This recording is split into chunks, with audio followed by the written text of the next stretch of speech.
Hi guys, welcome to study couch. तो अप्रैल 2021 में जो भी प्लेसेस न्यूज़ में रहे उन सब से रिगार्डिंग एमसीक्यूज को हम यहाँ पे डील करेंगे। ये पार्ट 4 है। इसके जो बाकी पार्ट्स हैं उनका लिंक आपको नीचे डिस्क्रिप्शन में मिल जाएगा, आप लोग वहां से जाके चेकआउट कर सकते हैं। और अगर आपको ये वीडियो यूजफुल लगे then do like, share and subscribe to study couch. Okay, so let's start. तो फर्स्ट क्वेश्चन से स्टार्ट करते हैं, जिसमें बेसिकली यहाँ पे दो टर्म्स दी गई। पहली टर्म है ला पेरुस और दूसरी टर्म है शांतिर अग्रसेना। और यहाँ पे पूछा गया कि ये दोनों टर्म जो है वो किस चीज से रिलेटेड है। तो बेसिकली 2021 में ये दोनों टर्म जो काफी ज्यादा न्यूज में रही थी, जैसे कि शांतिर अग्रसेना जो कि एक मल्टीनेशनल यानी कि कई सारी कंट्रीज के द्वारा इसमें पार्टिसिपेशन किया जाता है, एक मिलिट्री एक्सरसाइज है जो कि बांग्लादेश में कंडक्ट हुई थी अप्रैल मंथ में, और इंडियन आर्मी के द्वारा भी इसमें पार्टिसिपेट किया गया था। अब बांग्लादेश के जो फादर ऑफ द नेशन है, जिनका नाम है बंगाल बंधु शेख मुजीबुर रहमान, उनकी बर्थ सेंटेनरी को कमेमोरेट करने के लिए बांग्लादेश के द्वारा इस एक्सरसाइज को कंडक्ट कराया गया था। अब सेकंड वर्ड है यहाँ पे, सेकंड जो टर्म है वो है ला पेरुस। ला पेरुस जो कि मल्टीलैटरल यानी कि जिसमें भी कई सारी जो नेवीज वगैरह उन सबके द्वारा पार्टिसिपेशन किया गया था, एक मैरी टाइम की एक्सरसाइज है जिसको कि इंडियन ओशियन का जो ईस्टर्न रीजन है वहां पे कंडक्ट कराया गया था फ्रेंच नेवी के द्वारा, और इंडियन नेवी के द्वारा भी इसमें पार्टिसिपेशन किया गया था। तो अगर हम बात करें इस क्वेश्चन के करेक्ट आंसर की, तो बेसिकली ये दोनों टर्म्स जो हैं वो एक मिलिट्री एक्सरसाइज है, सैन्य अभ्यास है। तो हमारे यहाँ पे जो करेक्ट आंसर होगा वो हो जाएगा ए। अब नेक्स्ट क्वेश्चन की बात करते हैं। नेक्स्ट क्वेश्चन में बेसिकली यहाँ पे लेक बेकाल के बारे में पूछा गया है। बेकाल के बारे में यहाँ पे दो स्टेटमेंट दिए गए, उनमें से हमें करेक्ट स्टेटमेंट चूज करना है। जिसमें पहला स्टेटमेंट ये बोल रहा है कि वॉल्यूम के बेसिस पे अगर बात की जाए तो लेक बेकाल जो है वो वर्ल्ड की लार्जेस्ट फ्रेश वाटर की लेक है। और अगर सरफेस एरिया के बेसिस पे बात की जाए तो जो लेक बेकाल है वो वर्ल्ड की 7th लार्जेस्ट लेक है। और सेकंड स्टेटमेंट यहाँ पे ये बोला जा रहा है जिसमें कि जो यूनेस्को है उसके द्वारा लेक बेकाल को 1996 में 1996 में वर्ल्ड हेरिटेज साइट डिक्लेयर किया गया था। तो अभी रिसेंटली हुआ क्या था कि कुछ वीक पहले जब अप्रैल मंथ के मिड अप्रैल मंथ में रशियन साइंटिस्ट के द्वारा जो वर्ल्ड का biggest under water neutrino telescope, जिसको कि बेकाल जीवीडी, ये गीगाटॉन वॉल्यूम डिटेक्टर के नाम से जाना जाता है, इसको लेक बेकाल के अंदर लॉन्च किया गया था, जिसकी वजह से लेक बेकाल काफी ज्यादा न्यूज में रही थी। और ये जो लेक बेकाल है बेसिकली रशिया में लोकेटेड है, जैसे कि आप लोग यहाँ मैप पे भी देख सकते हैं। ये वाली जो लेक है इसका नाम है लेक बेकाल, जो कि रशिया का जो सदर्न साइबेरिया का रीजन है वहां पे लोकेटेड है। वैसे वर्ल्ड में जो टोटल फ्रेश वाटर है, फ्रेश सरफेस वाटर जो है उसका 22 से 23%, 22 से 23% जो है वो इस लेक बेकाल के द्वारा ही कवर किया जाता है, जिसकी वजह से ये वर्ल्ड की लार्जेस्ट फ्रेश वाटर लेक बन जाती है वॉल्यूम के बेसिस पे। और जो वर्ल्ड की क्लीनेस्ट लेक है उनमें से ही क्लियरेस्ट लेक या क्लीनेस्ट लेक जो है उनमें से एक है, वर्ल्ड की ओल्डेस्ट लेक भी है।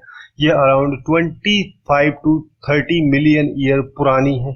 उसके साथ साथ अगर सरफेस एरिया के बेसिस पे बात की जाए तो वर्ल्ड की ये 7th लार्जेस्ट लेक है। इसको 1996 में यूनेस्को के द्वारा वर्ल्ड हेरिटेज साइट डिक्लेयर किया गया था। अब आते हैं हम अपने स्टेटमेंट में। तो पहला स्टेटमेंट हमारा यहाँ पे सही हो जाएगा कि ये लार्जेस्ट फ्रेश वाटर की लेक है, और अगर वो सरफेस एरिया के बेसिस पे बात की जाए तो 7th लार्जेस्ट लेक है।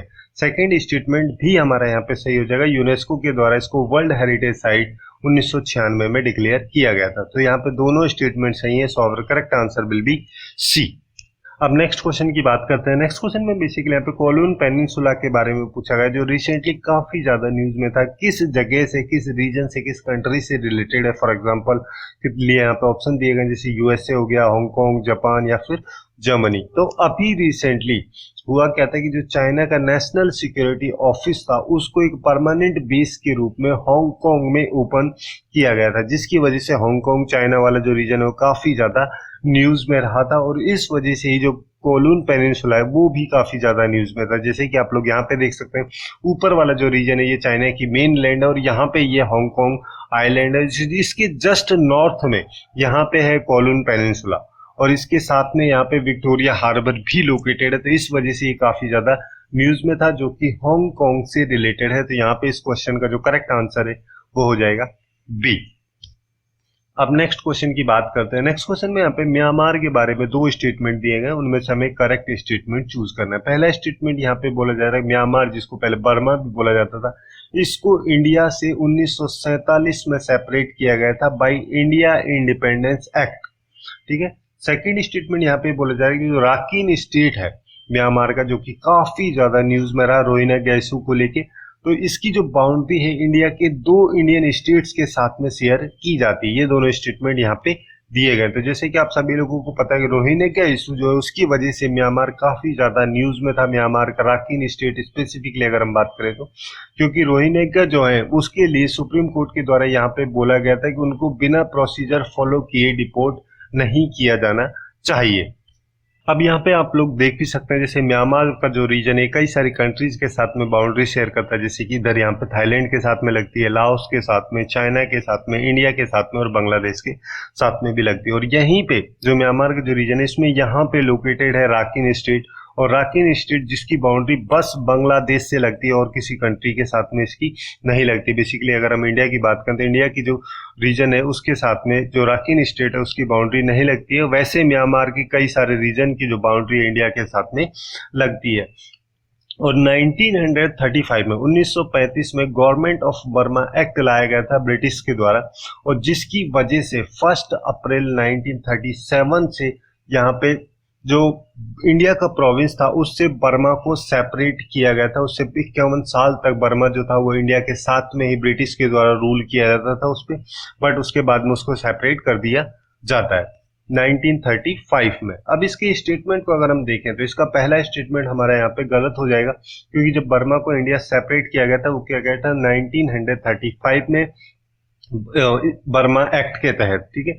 और सेकेंड स्टेटमेंट की अगर हम बात करें तो ये भी यहाँ पे गलत हो जाएगा। राकीन स्टेट जो है वो इंडिया के साथ में बाउंड्री शेयर ही नहीं करता है, तो 2 इंडियन स्टेट के साथ में कहां से उसकी बाउंड्री टच होगी। तो दोनों स्टेटमेंट गलत है। सो और करेक्ट आंसर यहाँ पे हो जाएगा डी। अब नेक्स्ट क्वेश्चन की बात करते हैं। नेक्स्ट क्वेश्चन में यहाँ पे कुछ जगह प्लेसेस दिए गए हैं, उनको वेस्ट से ईस्ट डायरेक्शन में हमें अरेंज करना है, जैसे कि सिलीगुड़ी कॉरिडोर दिया गया है, चुम्बी वैली दिया गया है, या फिर सक्तेंग वाइल्ड लाइफ सेंचुरी दिया गया। इन तीनों को हमें यहाँ पे वेस्ट से ईस्ट मतलब कि पश्चिम से पूर्व की दिशा में अरेंज करना है, उसी बेसिस पे हमारा करेक्ट आंसर चूज करना है। तो अभी रिसेंटली हुआ क्या कि जो भूटान था उसके द्वारा यहाँ पे एक बाउंड्री डिस्कशन चाइना के साथ में शेड्यूल किया गया है। अप्रैल के एंड में इसको किया गया था, 10 अप्रैल 2021 को इसको किया गया था, बट अभी तक ये हो नहीं पाया है। तो इस वजह से ये दोनों रीजन काफी ज्यादा न्यूज में थे। और अगर हम इनको देखें जैसे कि सिलीगुड़ी कॉरिडोर जो है वो यहाँ पे लोकेटेड है सिक्किम के इस रीजन में, उसके अलावा जो चुम्बी वैली है, चुम्बी वैली यहाँ पे लोकेटेड है। ठीक है। और सिलीगुड़ी कॉरिडोर यहाँ पे है, और थर्ड जो सक्तेंग वाइल्ड लाइफ सेंचुरी है वो भूटान के इस रीजन में लोकेटेड है। तो अगर हम इनको वेस्ट से ईस्ट डायरेक्शन मतलब इस डायरेक्शन में लेके जाएंगे तो सबसे पहले सिलीगुड़ी कॉरिडोर आ जाएगा, फिर चुम्बी वैली आएगा, उसके बाद में सक्तेंग वाइल्ड लाइफ सेंचुरी आएगा। तो उसी बेसिस पे हम अपने ऑप्शंस को देखें यहाँ पे, तो सबसे पहले हमारा यहाँ पे क्या आएगा, सिलीगुड़ी, उसके बाद में चुम्बी वैली, और उसके बाद में सक्तेंग वाइल्ड लाइफ सेंचुरी। तो 1 2 3 हमारा यहाँ पे करेक्ट आंसर होगा। सो और करेक्ट आंसर विल बी ए। अब नेक्स्ट क्वेश्चन की बात करते हैं। नेक्स्ट क्वेश्चन जो कि इंडस रिवर बेसिन से related, transboundary Indus river basin जो है उसकी किन किन कंट्रीज में फैली हुई है, इंडिया, पाकिस्तान, चाइना या फिर अफगानिस्तान, इनमें से हमें करेक्ट स्टेटमेंट चूज करना है। तो अभी रिसेंटली हुआ क्या कि जो 27 अप्रैल 2021 को ये काफी ज्यादा न्यूज में था कि पेंडेमिक के लॉकडाउन की होने की वजह से जो इंडस रिवर बेसिन है वहां पे स्नो और जो आइस मेल्ट जो होता है उसमें काफी ज्यादा रिडक्शन हुआ है। तो इस वजह से इस क्वेश्चन को यहाँ पे डाला गया है। जैसे कि आप लोग यहाँ पे भी देख सकते हैं कई सारा जो रीजन है, जैसे कि ये जो पूरा रीजन है लाइट ग्रीन में जो रीजन है ये इंडस रिवर बेसिन का सिस्टम है, या फिर इंडस रिवर सिस्टम जिसको कि इंडस रिवर बेसिन भी बोलते हैं, जो कि कई सारी कंट्रीज में जैसे कि यहाँ पे पाकिस्तान में, यहाँ पे इंडिया में, और यहाँ पे चाइना में, और यहाँ पे अफगानिस्तान तक ये फैला हुआ है। जैसे कि परसेंटेज में अगर हम बात करें तो सबसे ज्यादा ये बेसिकली पाकिस्तान में है जो कि 47% इसका एरिया लोकेटेड है, इंडिया में इसका 39% लोकेटेड है, चाइना में 8% और अफगानिस्तान में इसका 6% एरिया सिचुएटेड है। तो यहाँ पे इस क्वेश्चन का जो करेक्ट आंसर होगा वो बेसिकली इसमें चारों कंट्रीज इंक्लूडेड है। सो और correct answer will B D.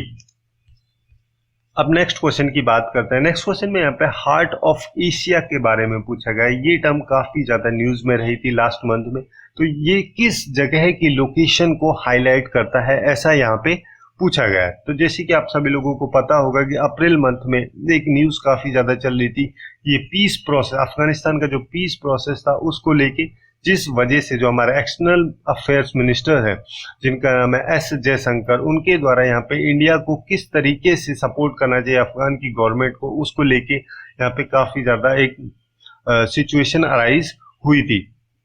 और जिसकी वजह से यहाँ पे जो 9th हार्ट ऑफ एशिया की कॉन्फ्रेंस हुई थी जो कि तजाकिस्तान में हुई थी, वहां पे ये बेसिकली स्टेप उनके द्वारा ली गई थी कि किस तरीके से जो अफगानिस्तान का पीस प्रोसेस है उसके डायलॉग को एक्सेलरेट किया जा सके। और अगर हम हार्ट ऑफ एशिया के बारे में और बात करें, हार्ट ऑफ एशिया जिसको कि heart of Asia Istanbul process के नाम से भी जाना जाता है, दो कंट्रीज का, एक तो रिपब्लिक ऑफ अफगानिस्तान, दूसरी रिपब्लिक ऑफ टर्की का एक इनिशिएटिव है जिसको कि 2011 में 2 नवंबर को लॉन्च किया गया था, जो एक कॉन्फ्रेंस में लॉन्च किया गया था, जिस कॉन्फ्रेंस को टर्की के द्वारा इस्तांबुल में होस्ट किया गया था। तो यहाँ पे बेसिकली जो ये हार्ट ऑफ एशिया का जो प्रोसेस है, इसके थ्रू अफगानिस्तान की जो लोकेशन है उसको, या अफगानिस्तान का जो पीस प्रोसेस है उसको ही हाईलाइट किया जाता है। तो यहाँ पे इस क्वेश्चन का जो करेक्ट आंसर है वो हो जाएगा सी।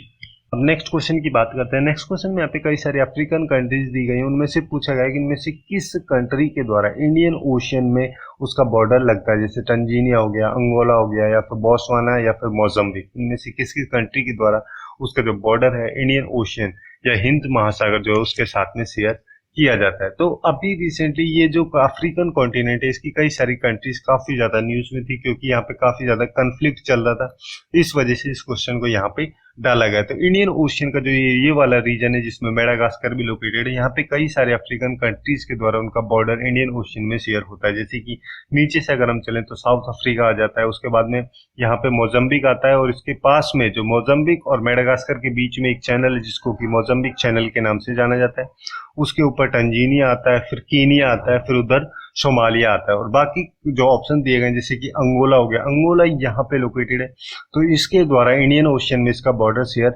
नहीं होता है। उसके अलावा एक और ऑप्शन था इसमें जिसका नाम था यहाँ पे बोस्वाना। बोस्वाना जो है वो यहाँ पे लोकेटेड है, ये बेसिकली यहाँ पे इस तरीके से लोकेटेड है, तो इसके द्वारा भी इंडियन ओशियन में कोई बॉर्डर शेयर नहीं होता है। तो अगर हम इसके ऑप्शंस को देखें तो यहाँ पे अंगोला के द्वारा इसका बॉर्डर जो इंडियन ओशियन में नहीं लगता है, ना ही बोस्वाना का लगता है। तो यहाँ पे टंजीनिया और जो मोजाम्बिक, इन दोनों का बॉर्डर यहाँ पे लगता है। तो हमारे यहाँ पे जो करेक्ट आंसर है वो हो जाएगा सी। अब नेक्स्ट एंड लास्ट क्वेश्चन की बात करते हैं इस सेगमेंट का, जिसमें यहाँ पे 2 स्टेटमेंट दिए गए हैं। पहला स्टेटमेंट ये बोल रहा है कि म्यांमार, मलेशिया और वियतनाम जो है उन तीनों के द्वारा उनकी जो लैंड बाउंड्री है वो थाईलैंड के साथ में शेयर की जाती है। सेकंड स्टेटमेंट यहाँ पे बोला गया जो करा कनाल है जो बेसिकली गल्फ ऑफ थाईलैंड और अंडमान सी को कनेक्ट करती है, वो एक प्रपोज्ड कनाल है, ऐसा यहाँ पे बोला गया। इन दोनों में से हमें इनकरेक्ट स्टेटमेंट चूज करना है। अभी रिसेंटली थाईलैंड काफी ज्यादा न्यूज में था। अगर हम इसकी ज्योग्राफिकल लोकेशन देखें तो जैसे कि आप लोग यहाँ पे देख सकते हैं, ये थाईलैंड कंट्री है जिसकी बाउंड्री यहाँ पे बर्मा के साथ में, जिसको म्यांमार भी बोला जाता है, उसके साथ में लगती है। यहाँ पे इसकी बाउंड्री कंबोडिया के साथ में लगती है, और ये जो कंट्री है इसका नाम है लाओस। उसके अलावा ये जो कंट्री है, ये वाला जो रीजन है इधर के साइड वाला, ये बेसिकली वियतनाम कंट्री है। तो वियतनाम के साथ में जो थाईलैंड है उसकी बाउंड्री नहीं लगती है, इस वजह से हमारा जो फर्स्ट स्टेटमेंट है वो गलत हो जाएगा। और सेकेंड स्टेटमेंट की अगर हम बात करें तो जो मलेशिया है उसके साथ में थाईलैंड की बाउंड्री लगती है। जैसे थाईलैंड का मैप यहाँ पे खत्म होता है तो यहाँ से नीचे मलेशिया स्टार्ट होती है। और उसके अलावा जो करा कनाल है जिसको बारे में आप लोग यहाँ पे देख सकते हैं, ये एक प्रपोज्ड कनाल है जिसको कि करा कनाल या करा इस्तुमस कनाल के नाम से भी जाना जाता है। ये बेसिकली यहाँ पे जो गल्फ ऑफ थाईलैंड है इसको अंडमान सी के साथ में कनेक्ट करने के लिए इस कनाल को प्रपोज किया गया था, और इस रूट को प्रपोज किया गया था जो कि थाईलैंड के इस जगह पे लोकेटेड है। तो यहाँ पे हमारा सेकेंड स्टेटमेंट सही है, ठीक है, कि करा कनाल जो है वो एक प्रपोज्ड कनाल है जो कि गल्फ ऑफ थाईलैंड को अंडमान सी से कनेक्ट करती है। और फर्स्ट स्टेटमेंट जो है वो हमारा यहाँ पे गलत हो जाएगा, क्योंकि म्यांमार के साथ में और मलेशिया के साथ में तो थाईलैंड के द्वारा बाउंड्री शेयर की जाती है, बट वियतनाम के साथ में उसकी कोई लैंड बाउंड्री नहीं लगती है। बट यहाँ पे पूछा है incorrect, so our correct answer will be A. Okay, तो यही थे कुछ इंपॉर्टेंट एमसीक्यूज जो भी प्लेसेस अप्रैल 2021 में न्यूज में रहे उन सबसे रिलेटेड। सो आज के लिए बस इतना ही। Hopefully you guys find it useful, and if you find it useful then do like, share and subscribe to study Couch. Thanks for watching and have a good day.